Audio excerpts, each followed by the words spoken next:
میز پر کھانا لگاتے ہوئے اس کا پورا دھیان پلیٹیں سجانے میں تھا اور میری آنکھیں اس کے چہرے پر جمی تھیں۔ میں نے آہستگی سے اس کا ہاتھ تھاما تو وہ چونک سی گئی۔ میں تم سے ایک ضروری بات کرنا چاہتا ہوں۔ کافی ہمت جتانے کے بعد بالآخر میرے منہ سے نکلا۔ وہ چپ چاپ کرسی پہ بیٹھ گئی۔ اس کی نگاہیں چاہے میز پہ مرکوز تھیں پر ان میں سے اٹھتا درد میں بخوبی محسوس کر رہا تھا۔ ایک پل کے لیے میری زبان پہ تالا سا لگ گیا، پر جو میرے دماغ میں چل رہا تھا اسے بتانا بہت ضروری تھا۔ میں تمہیں طلاق دینا چاہتا ہوں۔ میری آنکھیں جھک گئیں۔ میری امید کے برعکس اس نے کسی قسم کی حیرانی یا پریشانی کا اظہار نہ کیا، بس نرم لہجے میں اتنا پوچھا، کیوں؟ میں نے اس کا سوال نظر انداز کیا۔ اسے میرا یہ رویہ گراں گزرا۔ ہاتھ میں پکڑا چمچ فرش پہ پھینک کے وہ چلانے لگی اور یہ کہہ کے وہاں سے اٹھ گئی کہ تم مرد نہیں ہو۔ رات بھر ہم دونوں نے ایک دوسرے سے بات نہیں کی۔ وہ روتی رہی۔ میں جانتا تھا کہ اس کے لیے یہ جاننا ضروری ہے کہ آخر ہماری شادی کو ہوا کیا ہے۔ میرے پاس اسے دینے کے لیے کوئی تسلی بخش جواب نہیں تھا۔ اسے کیا بتاتا کہ میرے میں اس کی جگہ اب کسی اور نے لے لی ہے۔ اب اس کے لیے میرے پاس محبت باقی نہیں رہی۔ مجھے اس پہ ترس تو بہت آ رہا تھا اور ایک پچھتاوا بھی تھا، پر اب میں جو فیصلہ کر چکا تھا اس پہ ڈٹے رہنا ضروری تھا۔ طلاق کے کاغذات عدالت میں جمع کرانے سے پہلے میں نے اس کی ایک کاپی اسے تھمائی، جس پہ لکھا تھا کہ وہ طلاق کے بعد گھر، گاڑی اور میرے ذاتی کاروبار کے 30% کی مالکن بن سکتی ہے۔ اس نے ایک نظر کاغذات پہ دوڑائی اور اگلے ہی لمحے اس کے ٹکڑے کر کے زمین پہ پھینک دیے۔ جس عورت کے ساتھ میں نے اپنی زندگی کے 10 سال بتائے تھے وہ ایک پل میں اجنبی ہو گئی۔ مجھے افسوس تھا کہ اس نے اپنے انمول جذبات اور قیمتی لمحے مجھ پہ ضائع کیے، پر میں بھی کیا کرتا؟ میرے دل میں کوئی اور اس حد تک گھر کر چکا تھا کہ میں اس کو کھونے کا تصور ہی میرے لیے ناممکن تھا۔ بالآخر وہ ٹوٹ کے بکھری اور میرے سامنے ریزہ ریزہ ہو گئی۔ اس کی آنکھوں میں آنسوؤں کا سمندر امڈ آیا۔ شاید یہی وہ چیز تھی جو اس طلاق کے بعد میں دیکھنا چاہتا تھا۔ اگلے روز پورا دن اپنی نئی محبت کے ساتھ بتا کے جب میں تھکا ہارا گھر پہنچا تو وہ میز پر کاغذ پھیلائے کچھ لکھنے میں مصروف تھی۔ میں نے اس پہ کوئی دھیان نہ دیا اور جاتے ہی بستر پہ سو گیا۔ دیر رات جب میری آنکھ کھلی تو وہ تب بھی کچھ لکھ رہی تھی۔ اب بھی میں نے اس سے کوئی سوال نہیں کیا۔ صبح جب میں اٹھا تو اس نے طلاق کی کچھ شرائط میرے سامنے رکھ دیں۔ اسے میری دولت اور جائیداد میں سے کچھ نہیں چاہیے تھا۔ وہ بس 1 مہینہ مزید میرے ساتھ رہنا چاہتی تھی۔ اس 1 مہینے میں ہمیں اچھے میاں بیوی کی طرح رہنا تھا۔ اس شرط کی بہت بڑی وجہ ہمارا بیٹا تھا، جس کے کچھ ہی دنوں میں امتحانات ہونے والے تھے۔ والدین کی طلاق کا اس کی تعلیم پر برا اثر نہ پڑے، اس لیے میں اس کی یہ شرط ماننے کو بالکل تیار تھا۔ اس کی دوسری اور احمقانہ شرط یہ تھی کہ میں ہر صبح اسے اپنی باہوں میں اٹھا کے گھر کے دروازے تک چھوڑنے جاؤں، جیسا کہ شادی کے ابتدائی دنوں میں کرتا تھا۔ وہ جب کام پہ باہر جانے لگتی تو میں خود اسے اپنی باہوں میں اٹھا کے دروازے تک چھوڑ آتا تھا۔ حالانکہ میں اس کی یہ بات ماننے کو تیار نہیں تھا، لیکن ان آخری دنوں میں اس کا دل توڑنا مناسب نہیں لگ رہا تھا، اس لیے میں نے یہ شرط بھی مان لی۔ اس کی ان شرائط کے بارے میں جب میں نے اپنی نئی محبت سے ذکر کیا تو وہ ہنس بولی، وہ چاہے جو بھی کر لے، ایک نہ ایک دن طلاق تو اسے ہونی ہی ہے۔ میری بیوی اور میں نے اپنی طلاق کے معاملے سے متعلق کسی اور سے ذکر نہ کیا۔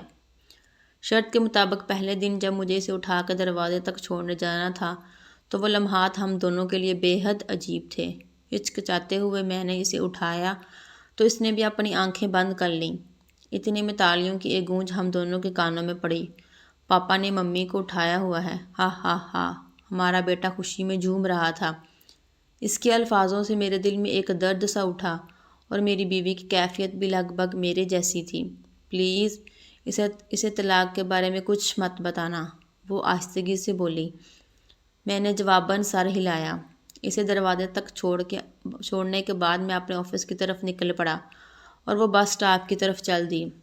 اگلی صبح اسے اٹھانا میرے لیے قدرے آسان تھا اور اس کی ہچکچاہٹ میں بھی کمی تھی۔ اس نے اپنا سر میری چھاتی سے لگا لیا۔ ایک عرصے بعد اس کے جسم کی خوشبو میرے حواس سے ٹکرائی۔ میں بغور اس کا جائزہ لینے لگا۔ چہرے کی گہری جھریاں اور سر کے بالوں میں اتری چاندی اس بات کی گواہ تھیں کہ اس نے اس شادی میں بہت کچھ کھویا ہے۔ 4 دن مزید گزر گئے۔ جب میں نے اسے باہوں میں بھر کے سینے سے لگایا تو ہمارے بیچ کی وہ قربت جو کہیں کھو سی گئی تھی واپس لوٹنے لگی۔ پھر ہر گزرتے دن کے ساتھ قربت کے وہ جذبات بڑھتے گئے۔ لمحے دنوں کو پر لگا کے اڑا لے گئے اور مہینہ پورا ہو گیا۔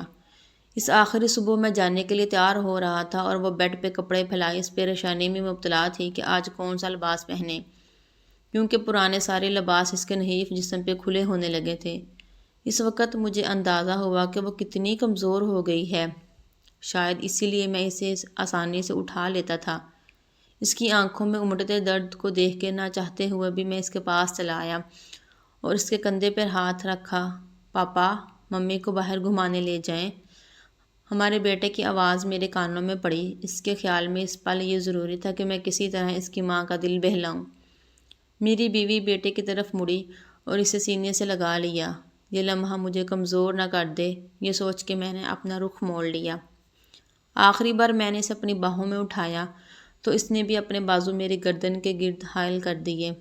میں نے اسے مضبوطی سے تھام لیا۔ میری آنکھوں کے سامنے شادی کا وہ دن گردش کرنے لگا جب پہلی بار میں نے اسے ایسے ہی اٹھا کے اپنے گھر لایا تھا اور وعدہ کیا تھا کہ مرتے دم تک ایسے ہی ہر روز اسے اپنے سینے سے لگا کے رکھوں گا۔ میرے قدم فرش سے شاید جم سے گئے تھے، اس لیے میں بامشکل دروازے تک پہنچا۔ اسے نیچے اتارتے ہوئے میں نے اس کے کان میں سرگوشی کی۔ شاید ہمارے درمیان قربت کی کمی تھی۔ وہ میری آنکھوں میں دیکھنے لگی اور میں اسے وہیں چھوڑ کر اپنی گاڑی کی طرف بڑھا۔ تیز رفتار میں گاڑی چلاتے ہوئے بار بار ایک خوف میرے دل میں گھر کر رہا تھا کہ کہیں میں کمزور نہ پڑ جاؤں، اپنا فیصلہ بدل نہ دوں۔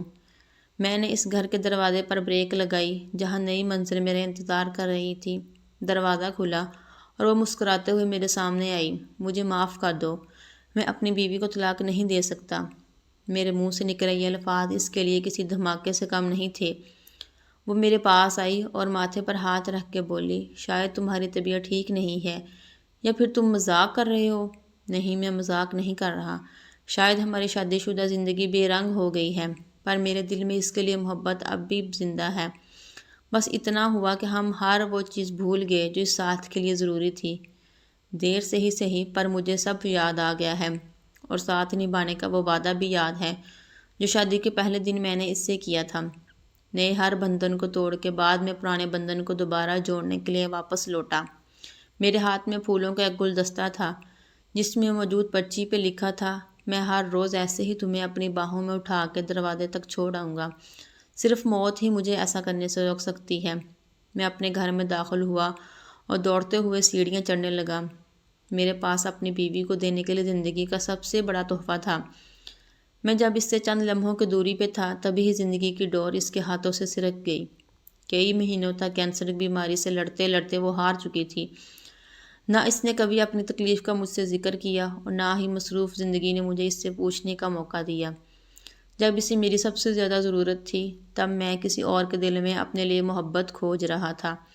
وہ جانتی تھی کہ اس کے پاس زیادہ وقت نہیں ہے، کہیں ایسا نہ ہو کہ اس کی موت سے قبل طلاق کا اثر ہمارے بیٹے کے دل میں میرے لیے نفرت کا بیج بو دے۔ اس لیے بیتے ایک مہینے میں اس نے بیٹے کے سامنے انتہائی محبت کرنے والے شوہر کا میرا روپ نقش کر دیا، جو حقیقی تو نہیں تھا پر دائمی ضرور تھا۔ یہ کہانی ان لوگوں کے لیے ہے جو اپنے بے رنگ رشتوں میں رنگ بھرنے کی بجائے ان سے دور بھاگنے کی کوشش کرتے ہیں۔ کئی بار یہ سمجھنے میں ہم دیر کر دیتے ہیں کہ نئے رشتے قائم کرنا زیادہ صحیح ہیں یا پھر پرانے رشتوں میں رنگ بھر جائیں۔ اس کا فیصلہ آپ کے ہاتھ میں ضرور ہے، لیکن ایسا نہ ہو کہ آپ وقت پہ فیصلہ نہ کر سکیں اور اس تاخیر میں ہاتھ ہمیشہ ہمیشہ کے لیے خالی رہ جائیں۔ تو دیر مت کیجیے۔